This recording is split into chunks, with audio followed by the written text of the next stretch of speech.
রাজ্যের বিভিন্ন জেলাকে পিছনে ফেলে সুন্দরবনের প্রত্যন্ত এলাকায় প্রতিষ্ঠিত হলো জৈব গ্রাম। অবিশ্বাস্য হলেও সত্যি, রাজ্যের বিভিন্ন জেলাকে পিছনে ফেলে দক্ষিণ 24 পরগনা জেলার মথুরাপুর 2 নম্বর ব্লকের রায়দিঘি বিধানসভার নগেন্দ্রপুর গ্রাম পঞ্চায়েতের সুন্দরবনের প্রত্যন্ত এলাকা কনকনদিঘি গ্রামে গঠিত হলো জৈব গ্রাম, যেখানে প্রায় 3000 পরিবারের মধ্যে প্রায় 90% পরিবার রাসায়নিক সার ওষুধ বিসর্জন দিয়ে জৈব দিয়ে ফসল খেয়ে সুস্থ সাবলীল ভাবেই জীবনযাপন করছে। বিভিন্ন প্রশিক্ষণে প্রশিক্ষিত হয়ে বাড়ি বাড়ি তৈরি হচ্ছে ভার্মি কম্পোস্ট বা কেঁচো সার। এমনকি গাছের রোগ পোকা নিয়ন্ত্রণে সুসংহত পদ্ধতি মেনে বিভিন্ন জৈব পদ্ধতিতে গাছগাছড়া দিয়ে তৈরি হয়েছে জৈব ওষুধ, যা ব্যবহার করে রোগ পোকা নিয়ন্ত্রণে সাফল্য লাভ করেছে এলাকার চাষিরা। প্রায় প্রতিটি পরিবারের মধ্যে চাষ হচ্ছে জমিতে মিশ্র ফসল, যেখানে একটি বাগানে একই সঙ্গে চাষ হচ্ছে ফল গাছ থেকে শুরু করে বিভিন্ন ধরনের সবজি, মিশ্র ফসল, দীর্ঘমেয়াদী এবং স্বল্প মেয়াদী ফসল। একই জমিতে লাগানো হয়েছে জামরুল সহ বিভিন্ন ফলের গাছ, যা আস্তে আস্তে বড় হচ্ছে, এবং সেই গাছের চতুর্দিকেই লাগানো হয়েছে শসা, কুমড়ো এবং বিভিন্ন শাকসবজি। শসার জন্য জাল দিয়ে তৈরি করা হয়েছে মাচা, কুমড়ো গাছ নিচে ফলন দেবে এবং বিভিন্ন ধরনের শাকের চাষ করা হয়েছে। মাঝখানে যে লিচু গাছ রয়েছে তা প্রায় 4 বছরের পর ফলন দেবে।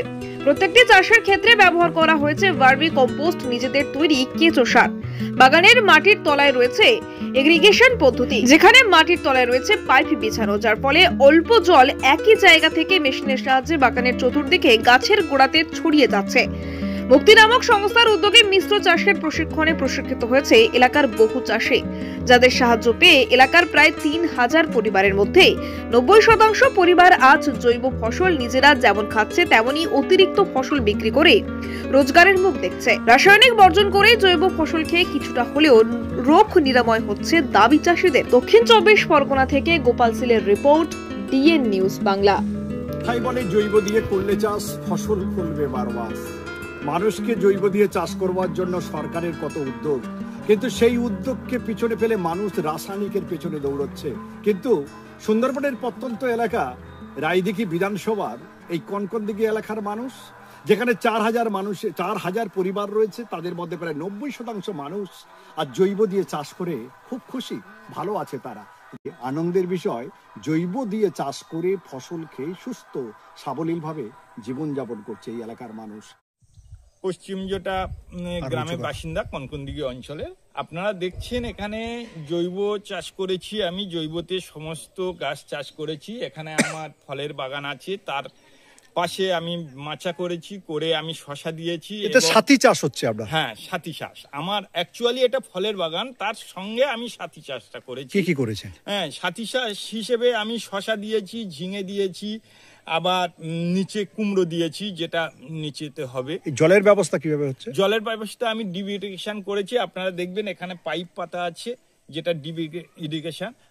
আমার পুকুর, ছোট পুকুর, এত বড় চাষ, আমার অল্প জলে চাষ করতে হবে, ওই কারণে আমি ডিপ ইরিগেশনটা। এটা কি সম্পূর্ণ জৈব চাষ?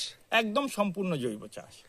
আপনারা দেখছেন আমার এখানে ভার্মি কম্পোস্ট আছে, সেই ভার্মি কম্পোস্ট দিয়ে তৈরি করা হয় এবং সেই ভার্মি কম্পোস্ট দিয়ে আমরা চাষ করি। আর তাছাড়া বিভিন্ন কালচারও তৈরি করা হয়। ভার্মি কম্পোস্ট ট্রেনিং কোথায় পেলেন? আমি ট্রেনিং পেয়েছি বিভিন্ন সংস্থা থেকে পেয়েছি, সাথে এখানে মুক্তি নামক একটা সংস্থা আছে, সেখান থেকেও আমরা ট্রেনিং পেয়েছি। এই যে আপনার এই যে গ্রাম, কত মানুষ চাষ করে এখানে? কত মানুষ আছে এখানে? 3000-এর মতো পরিবার আছে। প্রায় 90% পরিবার আমাদের অর্গানিক করে। রাসায়নিক কি বর্জন? একদম রাসায়নিক বর্জন। এটাকে কি জৈব গ্রাম বলা হচ্ছে? এই কারণে এটা জৈব গ্রাম বলা হচ্ছে। এবং আপনি প্রত্যেকটা বাড়িতে গেলে দেখবেন জৈব চাষ করে। যদি জৈব তারা চাষ করে, তাদের ভার্মি কম্পোস্ট অবশ্যই দরকার, আর গরু অবশ্যই দরকার, কারণ গোবর ছাড়া অর্গানিক চাষ করা যায় না। আর এ থেকে আপনারা লাভবান হচ্ছেন? প্রচুর লাভবান হচ্ছি। যেখানে আমার রাসায়নিকে গেলে আমি ছোট্ট করে বলি, একটা বাগানে 10 টাকা খরচ হতো, সেখানে অর্গানিকে গেলে আমি সেই